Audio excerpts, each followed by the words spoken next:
வாழ்த்துரை வழங்க வருகிறார் திரு தொல் திருமாவளவன் அவர்கள்.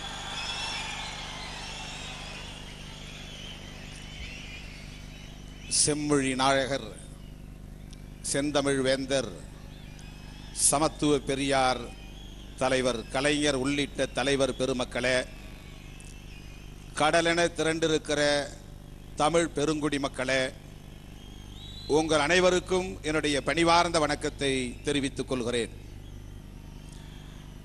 அடுக்கடுக்கான சாதனை பட்டியலின் வரிசையில் தலைவர் கலைஞர் அவர்களின் இந்த செம்மொழி மாநாடும் சிறப்பான இடத்தை பிடித்திருக்கிறது. தலைவர் கலைஞர் அவர்கள் இந்த மாநாட்டை ஒருங்கிணைத்ததன் மூலம் தமிழை பாராட்டுகிறார் என்பதை விட தமிழ் இனத்தை எழுப்புகிறார் என்பதுதான் நாம் அறிந்து கொள்ள வேண்டிய செய்தி. எந்த நேரத்தில் எதை செய்ய வேண்டும் என்பதுதான் ஒரு தலைவனின் சிறப்பியல்பு. நான் அடிக்கடி சொல்லுவேன், தலைவர் கலைஞர் அவர்கள் ஒரு சுயம்பு தலைவர் என்று.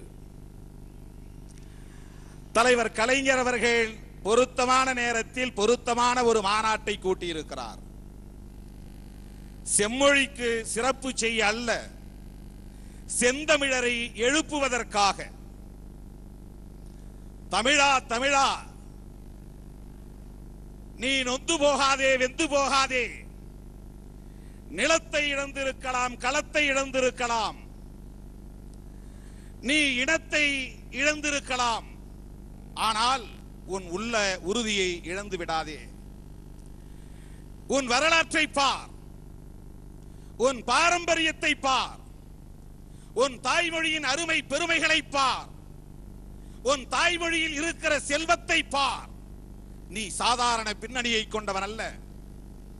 எழுச்சி பெறு, எழுந்திரு என்று உலக தமிழினத்தை உசுப்புவதற்காக தலைவர் கலைஞர் அவர்கள் இந்த மாநாட்டை கூட்டியிருக்கிறார்.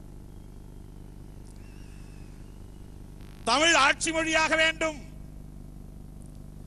சென்னை உயர்நீதிமன்றத்தின் வழக்கு மொழியாக வேண்டும், மொழி, இன, கலை, மரபு போன்ற அனைத்தையும் பேணி பாதுகாப்பதற்காக உலக தமிழர்களை எல்லாம் ஒருங்கிணைத்த ஒரு அமைப்பை உருவாக்க வேண்டும்.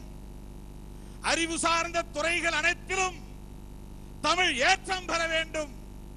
இதுதான் இந்த மாநாட்டின் நோக்கம் என்று தலைவர் கலைஞர் அவர்கள் வெளிப்படையாக அறிவித்திருக்கிறார்.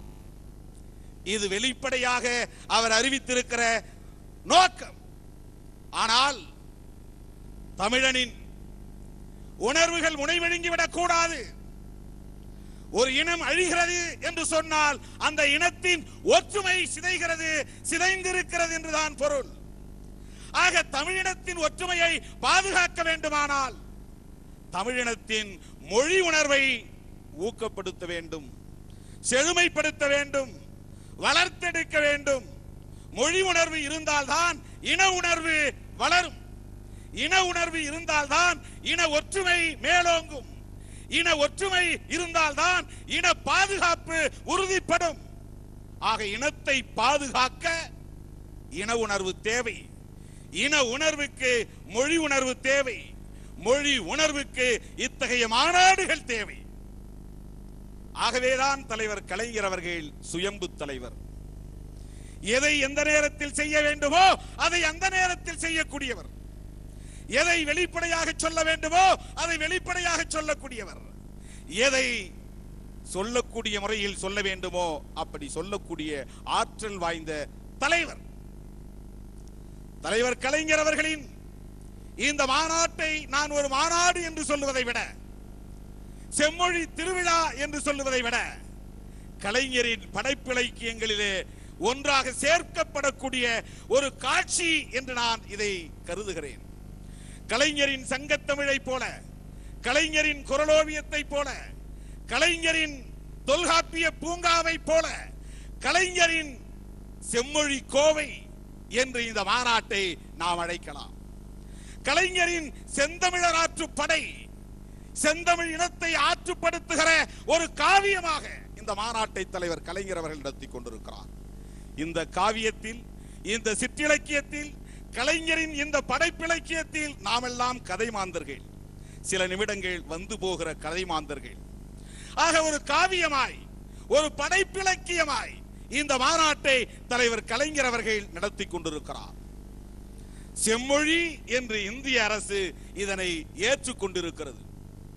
செம்மொழி என்று இந்திய அரசு ஏற்றிருப்பதனால் இந்த பெருமையை, இந்த அருமையை போற்றுவதற்கான மாநாடு என்று அல்ல.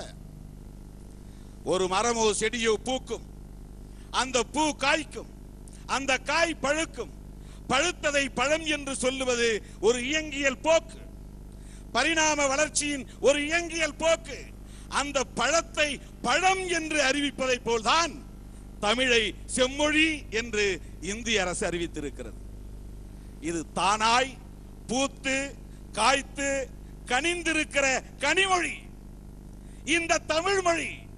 அப்படிப்பட்ட இந்த கனிந்த மொழியை இது கனிந்திருக்கிற மொழி என்று அறிவிப்பதற்குத்தான் 100 ஆண்டுகள் தேவைப்பட்டிருக்கிறது.